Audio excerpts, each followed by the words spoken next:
जी अस्सलाम वालेकुम। My name is Mohammad Ahmad Shohan. I am a legal lecturer. और आज का जो हमने जो सब्जेक्ट स्टार्ट किया हुआ है ताज़ीरात पाकिस्तान पाकिस्तान पिनल कोड, उसका चैप्टर सेकंड है general explanation under the section 6 to 55 52A।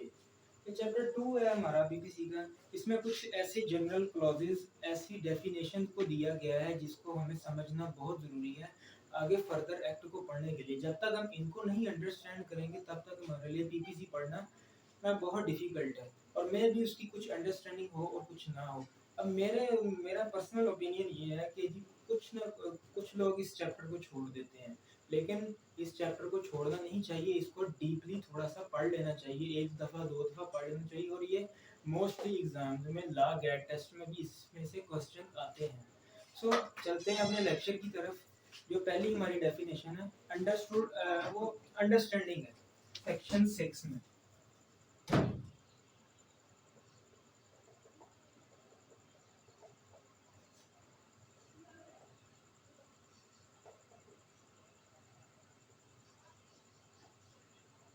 Definition understand. अब इन्होंने इसमें तीन चीजें बताई गई हैं।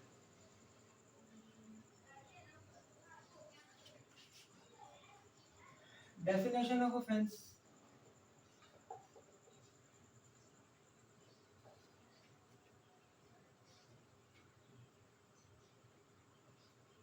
Definition of offence, penal provision and example या इलस्ट्रेशन। एग्जांपल उन्होंने इसमें बताया गया है कि इस एक्ट में ये जो तीन चीजें होंगी ना, ऑफेंस की डेफिनेशन, उसकी पीनल प्रोविजन और उसकी example, shall be understood with general exception.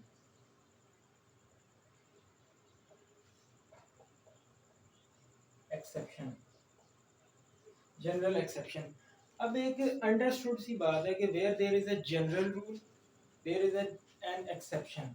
अब पीपीसी यानी पाकिस्तान पिनल कोड एक जनरल लॉ है। जनरल लॉ जो कि इक्वली एप्लीकेबल है। यहाँ नहीं देखा जाएगा कि आया कि कोई बंदा क्रिश्चियन है, मुस्लिम है, सबके लिए इक्वली एप्लीकेबल होगा। सो इसमें एक्सेप्शन का एक चैप्टर दिया गया है, जनरल एक्सेप्शन के नाम से चैप्टर 4 है। उसमें उन्होंने बताया कि सर्टेन एक्ट्स या सर्टेन ओमिशन, अगर हम उनको कमिट करते हैं तो हमारा वो ऑफेंस नहीं माना जाएगा, वो क्राइम नहीं माना जाएगा अंडर सर्कमस्टेंसेस। बट कोर्ट के सामने उसको प्रूव करना पड़ेगा एज ए एविडेंस कि मैंने ये क्यों किया। सो उन्होंने इसमें समझाया कि कोई भी अगर ऑफेंस की डेफिनेशन है, अब पीपीसी की क्राइम स्कीम क्या है जी, एक सेक्शन में उसकी ऑफेंस की डेफिनेशन है और दूसरे सेक्शन में ऑफेंस की पनिशमेंट है। लाइक 300 और 301 में कत्ले अमद की डेफिनेशन है और 302 में उसकी पनिशमेंट को बयान किया गया। उन्होंने कहा कि जी वो जो दो चीजें हैं ना, उसकी पीनल प्रोविजन यानी सजा की जो दफा है 302 और 300 और 301, ये सब जो अंडरस्टैंड की जाएंगी विद जनरल एक्सेप्शन। बार बार नहीं जनरल एक्सेप्शन बात दी जाएगी, वहां पर एक एक दफा ही एक चैप्टर में बयान कर दी जाएगी। सो ये थी इसकी जो सेक्शन 6 थी उसकी ये डेफिनेशन में ये तीन चीजों का जिक्र बताया गया है।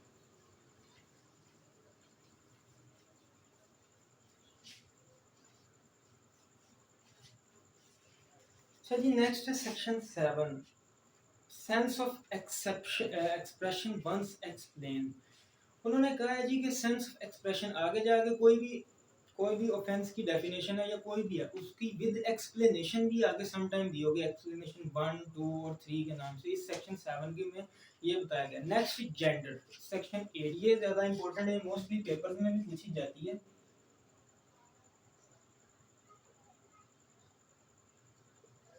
जेंडर, अब नॉर्मली जेंडर होता क्या है, जिसको हम जेंस कहते हैं। जेंडर में दो चीजें हैं, या तो मेल है या फीमेल है। अब उन्होंने यहाँ पर बताया गया जी कि एक वर्ड है ही, प्रोनाउन ही है, इंग्लिश का वर्ड है ही। वो इन दोनों के लिए वर्ड ही यूज होगा इस कोड के अंदर। आमतौर पर हम इंग्लिश में देखते हैं मेल के लिए वर्ड ही यूज होता है और फीमेल के लिए वर्ड शी यूज होता है और ज्यादा के लिए वर्ड दे यूज होता है। अब उन्होंने थोड़ी सी यहाँ पर इंग्लिश घुमा दी है, लेकिन उन्होंने कहा पीपीसी में चाहे मेल है या फीमेल है, इन सबको हम ही से ही जानेंगे, ठीक है। इसमें ही और शी और दे का कॉन्सेप्ट नहीं है, ठीक है। सो ये जेंडर में ये बताया गया है। सेक्शन 8 थी ये जेंडर वाली। नेक्स्ट है सेक्शन नंबर। नंबर आपको पता है, नंबर ऑफ पर्सन हो सकते हैं 1 2 3 4 5 6। उन्होंने यहाँ पर बताया गया कि number either of singular and plural. Singular यानी कि एक बंदा होगा तो उसके लिए नंबर वर्ड नंबर ही बोलेंगे, अगर एक से ज्यादा होंगे उसके लिए वर्ड नंबर्स नहीं बोलेंगे, नंबर ही कहेंगे। इसमें ये बताया गया सेक्शन 9 में।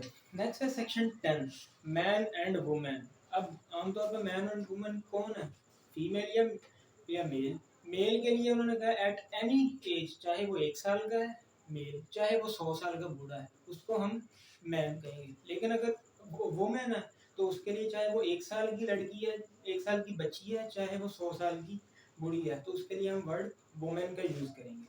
नेक्स्ट है जी पर्सन। सेक्शन 11 पर्सन क्या होता है। अब नॉर्मली पर्सन क्या है जी, अगर देखा जाए कि कोई बंदा एनी बीइंग पर्सन है, ठीक है, लेकिन लॉ में इसकी डेफिनेशन अलग है। अब जनरल डेफिनेशन ये है कि जी any being to whom law assign some duties and rights, ठीक है। लेकिन पीपीसी में इसको इस तरह से नहीं बयान किया गया, उन्होंने जस्ट उनकी नेम लिख दी है। पर्सन कौन कौन है,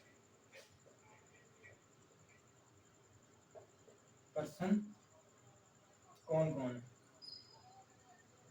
उन्होंने फर्स्ट ये बताया गया है जी कोई कंपनी कंपनी एसोसिएशन एसोसिएशन उसके बाद लास्ट है जी, लास्ट पे बॉडी ऑफ पर्सन। तीन चीजों को मिला के हम पर्सन को, तीन चीजों के नाम को इस पीपीसी में पर्सन कहा जाता है। कोई भी कंपनी है, कोई एसोसिएशन है, उसको हम पर्सन का नाम देते हैं। सेक्शन है आपकी 11, ठीक है। सो ये पर्सन की डेफिनेशन में जस्ट ये बताया गया है। नेक्स्ट है पब्लिक। इजी सी है कि group of people, community of people is called public. Section 12। Next है सेक्शन 13 14 15 एंड 16। ये रिपील्ड है। रिपील मतलब कि मनसूख कर दिया गया, उनको निकाल दिया गया, अब ये इस लॉ में मौजूद नहीं है। सेक्शन 17 में गवर्नमेंट है। गवर्नमेंट क्या है जी, बेसिकली गवर्नमेंट में उन्होंने यहाँ पर बताया कि जी कोई any administrative body which create the adjective authority, यानी कि एग्जेक्टिव इंतजामिया को हम गवर्नमेंट देंगे। उसमें कौन कौन आ सकते हैं, नाम तो नहीं वादा है, बेसिकली हम इसको फेडरल गवर्नमेंट आ जाती है, प्रोविंशियल गवर्नमेंट आ जाती है, लोकल गवर्नमेंट आ जाती है। नेक्स्ट है जी सेक्शन 18, ये भी रिपील्ड है। सेक्शन 19 इंपॉर्टेंट है, जज। हु इज अ जज।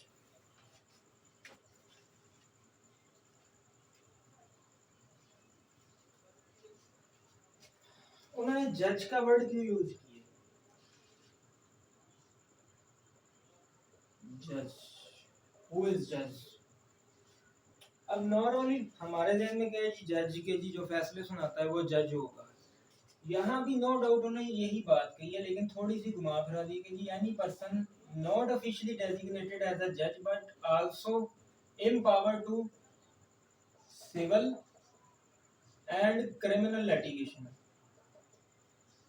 क्रिमिनल मुकदमा या सिविल मुकदमा जो सुनता होगा हम उसको जज कहेंगे। लाइक मजिस्ट्रेट है, सेशन जज है, हाई कोर्ट का जस्टिस है, सुप्रीम कोर्ट का जस्टिस है, वो सारे जज में फॉल करते हैं, ठीक है। सिविल सीनियर सिविल जज है, वो भी इसमें जज में फॉल करेगा।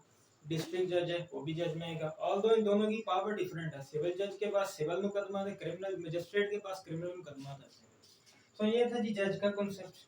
सेक्शन था जी हमारा ये 19।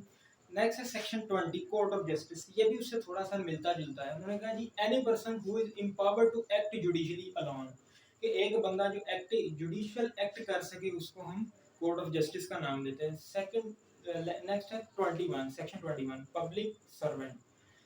अब पब्लिक सर्वेंट कौन होता है जी, इसमें उन्होंने 10 बंदों के नाम बताए हैं पब्लिक सर्वेंट।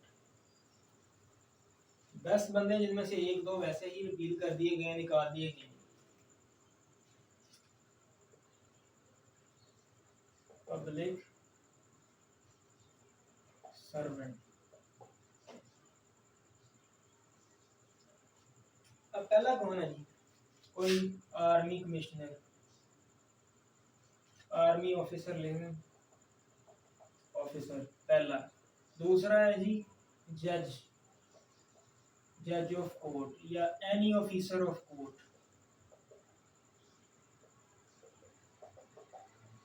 ऑफ कोर्ट, ठीक है। ये तीन बंदे ये पब्लिक सर्वेंट है। उसके बाद आर्बिट्रेटर, आर्बिट्रेटर सालिस का किरदार जो अदा करे, ठीक है। नेक्स्ट है जी कोई jury man, jury man, jury man भी आ जाएगा, या panchayat man, member of panchayat का इसमें जिक्र किया गया। उसके अलावा any other person which is appointed या who is appointed by government, that is called public servant. Government teacher, patwari, tehsildar, commissioner वगैरह सारे ही सारे पब्लिक सर्वेंट में फॉल करेंगे। Section 21 clear. नेक्स्ट है जी सेक्शन 22 मूवेबल प्रॉपर्टी। अब प्रॉपर्टी दो किस्म की होती है, या मूवेबल है या इमूवेबल। अब मूवेबल प्रॉपर्टी यहाँ पर उन्होंने बताया गया जी मनकूला जायदाद कि जी जिसको हम हिला सकते हैं, यानी कि आपकी ऑटोमोबाइल्स हैं, कार, बाइक वगैरह, मोबाइल वगैरह, ये सब हम इसको हिला सकते हैं, हरकत दे सकते हैं, इसको हम क्या कहेंगे जी मूवेबल प्रॉपर्टी, मनकूला जायदाद। अब उन्होंने कहा जी any corporeal property which is not attach to land, land से के अलावा हर चीज जिसे कहते हैं या तो जमीन के साथ जुड़ी ना हो, ठीक है, या जमीन से अलग हो, उसको हम मूवेबल प्रॉपर्टी का नाम देंगे। सेक्शन 22 में बयान किया। नेक्स्ट है जी wrongful gain and wrongful loss. ये जरा ध्यान से समझिएगा, ये जरा इम्पोर्टेंट है।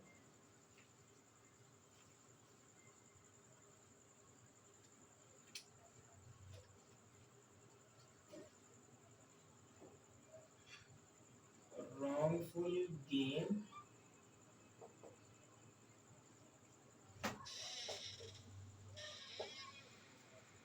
wrongful loss। गेन मीनिंग कोई चीज हथिया लेना, ठीक है। लॉस मीन नुकसान।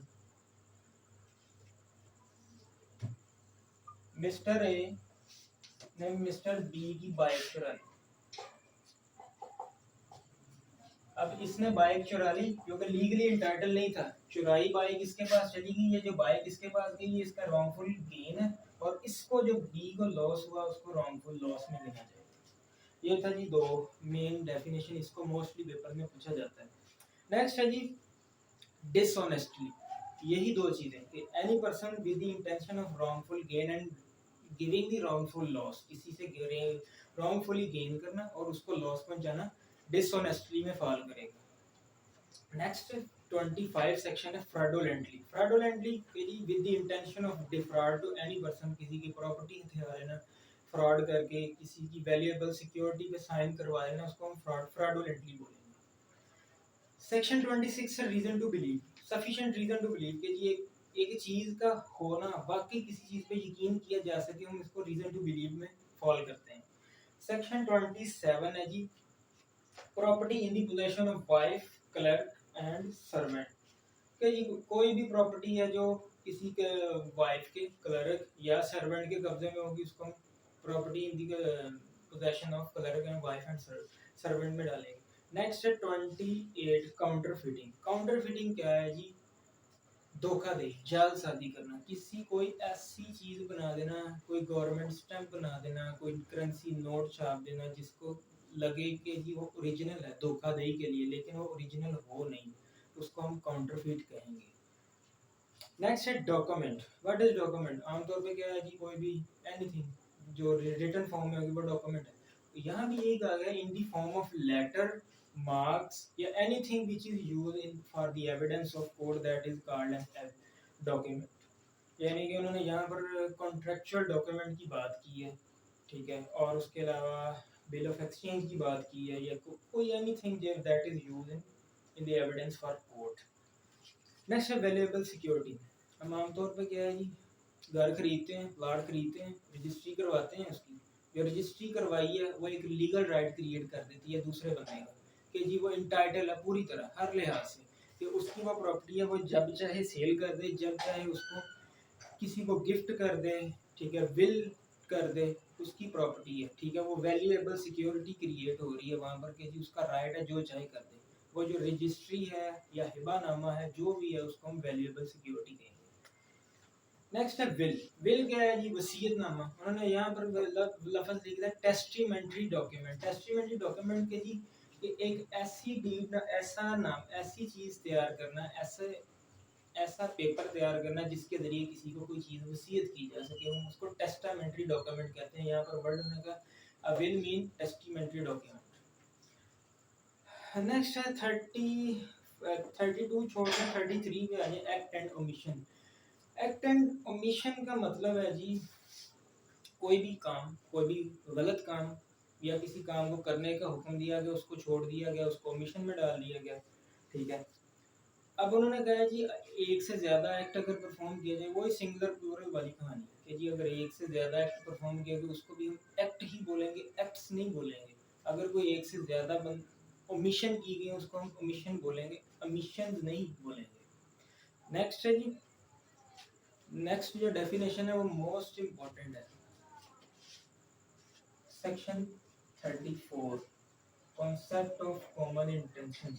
इस पे एक मैं डिटेल वीडियो डालूंगा बनाकर, concept of common intention and common object, what is the difference between them. अब common intention,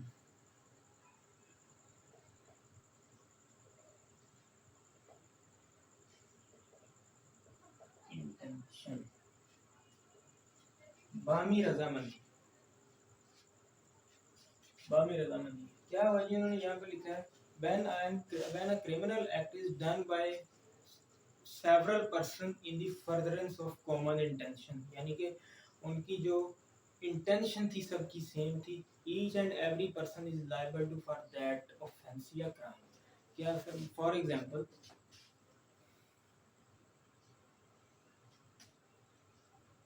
A and B, इनकी जी इंटेंशन क्या थी? टू किल या मर्डर टू सी, सी को किल करना या मारना। अब मिस्टर ए ने जी सी के ऊपर जाके हमला किया, अटैक किया, उस पर गोली चलाई या डंडे से वार की, जिससे भी वार किया, सी की जी डेथ हो गई। अब बी कह रहा है जी मैंने तो कुछ किया ही नहीं है, सो मैं किस चीज के लिए लायबल हूँ? कोर्ट ने यहाँ पर कॉन्सेप्ट दिया कॉमन इंटेंशन का कि भाई साहब आपने कुछ किया, बेशक नहीं किया, लेकिन आपका इरादा तो ए के साथ सेम था ना उसको मारने का, सो ये दोनों ही फॉर पनिशमेंट ऑफ मर्डर दोनों लायबल। अंडरस्टैंड? ये कॉन्सेप्ट ऑफ कॉमन इंटेंशन था।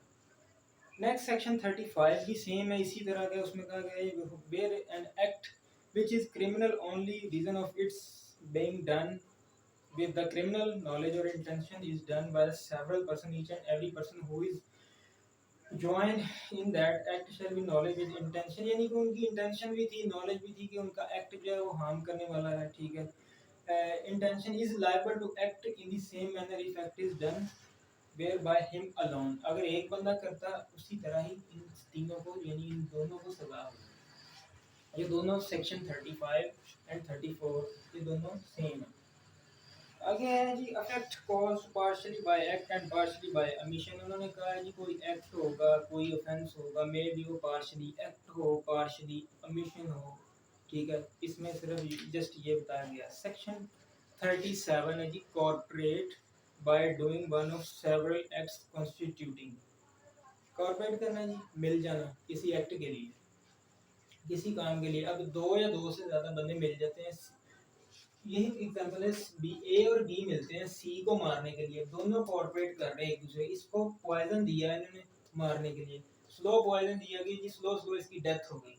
अब ये दोनों ने मिलकर एक काम परफॉर्म किया, इसको corporate constitution, corporate of by doing several act, ठीक है, यानी कि दोनों ने मिलकर सेवरल कुछ एक्ट परफॉर्म किए, ठीक है। नेक्स्ट है जी सेक्शन 38। उन्होंने यहाँ क्या person concern in a criminal act may be guilty of a different, कि जी एक बंदा अगर एक क्राइम करता है, मे बी वो डिफरेंट, वो डिफरेंट एक्ट्स के लिए, डिफरेंट ऑफेंसेस के लिए गिल्टी हो। फॉर एग्जांपल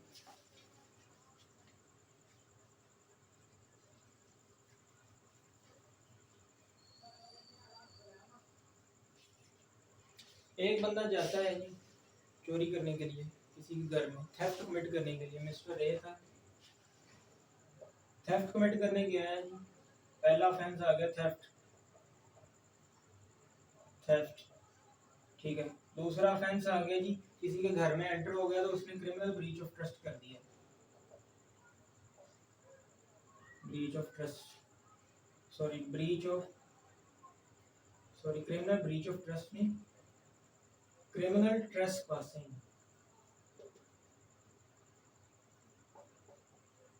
ट्रेसपास कि जी किसी के घर में उसकी बगैर इजाजत से दाखिल होना, उसको हम ट्रेसपास कहते हैं। अब इसमें चोरी तो करनी करनी, चोरी भी की, साथ उसने दूसरा एक्ट भी कर दिया, दूसरा ऑफेंस भी कर दिया, अब दोनों के लिए लाए तो दोनों की पनिशमेंट इसको सेम मिलेगी जो ये इस एक्ट में बयान की गई। तो ये डेफिनेशन कहती है कि एक बंदा में भी एक ऑफेंस के लिए लायबल हो, में भी वो डिफरेंस के लिए लायबल हो, इस एक्ट के तहत उसको सजा दोनों की मिले, ठीक है। मे भी सम टाइम ऐसा होता है कि जी अगर इसकी थेफ्ट की सजा ज्यादा है इसकी कम है, वो ये सजा सुना देते हैं इसको छोड़ दे क्योंकि ये सजा इसमें पूरी हो जाती है, इसकी सजा कम है इसकी सजा ज्यादा है, ठीक है। नेक्स्ट है voluntarily, voluntarily mean intentionally,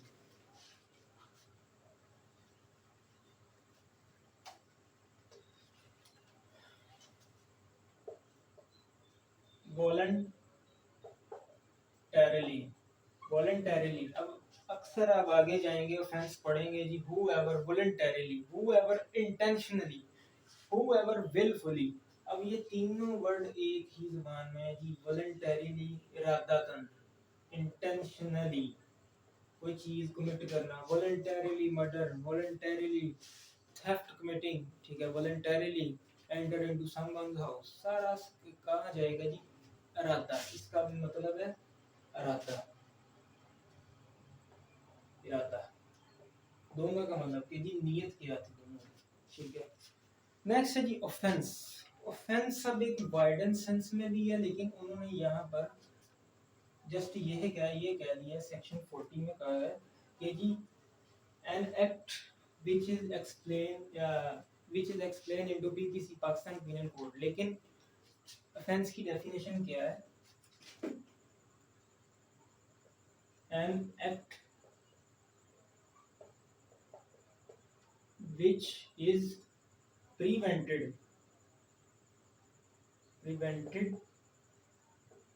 by penal law of state, यानी कि किसी मुल्क के सजा के कानून के मुताबिक वो उस एक्ट को प्रोहिबिट किया जाए उसको हम क्या कहेंगे जी, ऑफेंस कहेंगे। ये by sir John Salmond, sir Salmond की डेफिनेशन है, ये एक बहुत मशहूर जूरिस्ट हैं, ठीक है, इनका अक्सर पेपर में पूछा जाता है। सो ऑफेंस का पता चल गया, ऑफेंस इस पे भी फर्दर एक मैं वीडियो अपलोड करूंगा, ऑफेंस होता है इसके एलिमेंट्स कौन कौन से। नेक्स्ट छोटी छोटी डेफिनेशन है special law, what is special law and what is local law, इनमें अक्सर का डिफरेंस पूछ लिया जाता है। Special law that kind of law which is applicable to particular subject matter, के स्पेशल चीजों के लिए अप्लाई हो, लाइक लैंड रेवेन्यू एक्ट, ठीक है, वो सिर्फ कहाँ अप्लाई हो रहा है, एग्रीकल्चरल लैंड पे यूज हो रहा है, ठीक है। इसी अनलाइक ये स्पेशल लॉ भी है और एक लोकल लॉ भी है। अगर मैं कहता हूँ जी पंजाब लैंड रेवेन्यू एक्ट, तो वो खाली पंजाब की टेरिटरी पे अप्लाई हो रहा है, सिंध पे नहीं हो रहा, बलोचिस्तान पे नहीं हो रहा या केपी के में नहीं हो रहा, दैट्स ऑल। वो एक लोकल लॉ भी और स्पेशल लॉ भी है। Local law mean that is applicable to particular area, ठीक है, बाय इट्स लोकेलिटी, ठीक है। नेक्स्ट है जी इलीगल की, उन्होंने यहाँ बात की, इलीगल का मतलब है कि जी कोई गैर कानूनी काम करना हो, यही बात आ जाती है कि जो प्रोहिबिटेड बाय लॉ हो या फॉरबिडन बाय लॉ उसको हम इलीगल में फॉल करते हैं। नेक्स्ट है इंजरी, इंजरी समझना है, उन्होंने वाइडन सेंस में बताया व्हाट इज इंजरी, इंजरी क्या चीज है,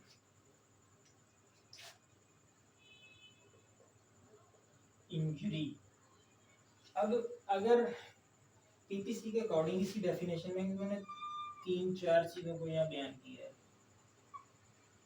पहली injury to body, injury to property, property and to reputation, injury to reputation. यानी कि डेफामेशन वगैरह, हद के इज्जत करना, ठीक है। और एक उन्होंने यहाँ पर बना दी जी टू माइंड, ठीक है जी। आता तो ये इन दोनों में, ये माइंड को अगर इफेक्ट करेगा तो बॉडी में ही जाएगा। अब अगर वो कहते हैं injury to body, injury to body, तो स्पेसिफिक बॉडी के लिए इंजरी है। अगर कहते हैं प्रॉपर्टी के लिए है, तो वो प्रॉपर्टी को, किसी की प्रॉपर्टी को थेफ्ट कमिट कर देना, रॉबरी कर देना, या नुकसान रसाई कर देना, मिसचीफ कमिट कर देना, उसको हम इंजरी टू प्रॉपर्टी। अगर मैं यही कहूँगा जी injury to reputation, defamation create कर किसी के लिए फॉल्स एविडेंस या सॉरी फॉल्स स्टेटमेंट दे देना, जिससे उसकी इज्जत नलाम हो, इज्जत खराब हो गई है, उसको हम रेपुटेशन, इंजरी टू रेपुटेशन कहेंगे, ठीक है। अंडरस्टैंड, ये तीन चीज़ें इंजरी में बताई गई हैं, ठीक है। नेक्स्ट है जी लाइफ। लाइफ क्या है जी? Life of human being.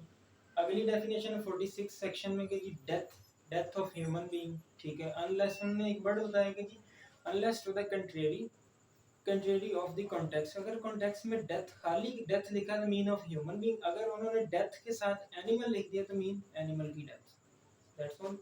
Next है animal. What is animal? Animal अब क्या होता है जी? आमतौर पर जानवर। 47 में हमने बयान किया कि जी any living creature which is other than human beings, यानी कि कोई भी ऐसी चीज़ है, कोई ऐसा, अब ऐसा जानवर है, इंसान से हटके जो भी क्रिएचर होगी उसको हम क्या कहेंगे जी? लिव कहेंगे, एनिमल कहेंगे। नेक्स्ट है year and month. Year and month, sorry vessel, vessel है। वेसल क्या जी? Anything by conveyance of water, कि जी जो पानी में सबमरीन वगैरह, कश्तियाँ वगैरह चलती हैं, उसको हम वेसल का नाम देते हैं। नेक्स्ट है year and month. Year and month में क्या डिफरेंस है कि जी जो ब्रिटिश कैलेंडर के अकॉर्डिंग मंथ होगा, जनवरी, फरवरी, मार्च, अप्रैल, उसको हम मंथ बोलेंगे। जो ईयर होगा, जैसे साल 2022 जा रहा है, इसको हम ईयर कहेंगे। नेक्स्ट सेक्शन क्या है जी? कि जी जो न्यूमेरिकल पार्ट होगा ना किसी चैप्टर का, सेक्शन 2, 3, 4, 5, 6, 7, 302, ठीक है, 315, 316, 320, 420, सारे ये सेक्शन में आएंगे कि ये एक चैप्टर का छोटे से छोटा पार्ट इनटू न्यूमेरिकल फिगर्स, उसको हम सेक्शन का नाम देंगे। नेक्स्ट है जी ओथ। ओथ का पता होगा कि हलफनामा, ठीक है, कोई कंफर्मेशन दे देना। सेकंड लास्ट डेफिनेशन है 52, गुड फेथ, कि जी an act which is done into, अक्सर हम हर क्लॉज में पढ़ते, फनैलिटी क्लॉज में या उस्ट्रे क्लॉज में पढ़ा जाता है कि जी an act which is done into good faith, अच्छी नीयत के साथ कोई एक्ट परफॉर्म करना, ठीक है। लेकिन उन्होंने यहाँ कहा जी अगर कोई act with out due care किया जाता है, यानी कि ड्यू केयर के साथ नहीं कोई काम किया जाता केयर के साथ, तो नेग्लिजेंटली परफॉर्म किया जाता है, वो गुड फेथ में नहीं होगा, वो बैड फेथ में होगा, यानी कि मेलाफाइडी होगा, बोनाफाइडी नहीं होगा। बोनाफाइडी क्या है? गुड फेथ, ये लैटिन मैक्सिम है, लैटिन टर्म है एक बोनाफाइडी। लास्ट डेफिनेशन है हार्बेयर। हार्बेयर फॉर 52A। हार्बेयर का मतलब होता है जी किसी मुजरम को सहूलत देना, ठीक है, उसको खाना, शेल्टर, ड्रिंक वगैरह, प्रॉपर्टी दे देना, ठीक है, उसकी सहूलत देना, उसको उसको हार्बर कहेंगे। Accept wife. वाइफ, अगर कोई मियाँ वाइफ को देता है तो वो हार्बर में नहीं आएगी, वो एक अलग चीज़ है। सो ये आज का जो लेक्चर था, इंतहाई इंतहाई इम्पोर्टेंट लेक्चर है according to examination point of view से भी, और इस एक्ट को समझने के लिए ये एक ऐसा पाकिस्तान के जुडिशल सिस्टम का एक ऐसा एक्ट है कि जिसमें एक ये फील्ड ही अलग है, ठीक है। इस ये मोस्ट इम्पॉर्टेंट सब्जेक्ट है जिन्होंने क्रिमिनल लॉ की प्रैक्टिस करनी है। सो थैंक यू आज के लिए, अल्लाह हाफिज़। बाकी आपका अगर कोई कमेंट है तो, सॉरी, आपका कोई क्वेश्चन है तो कमेंट में पूछ सकते हैं।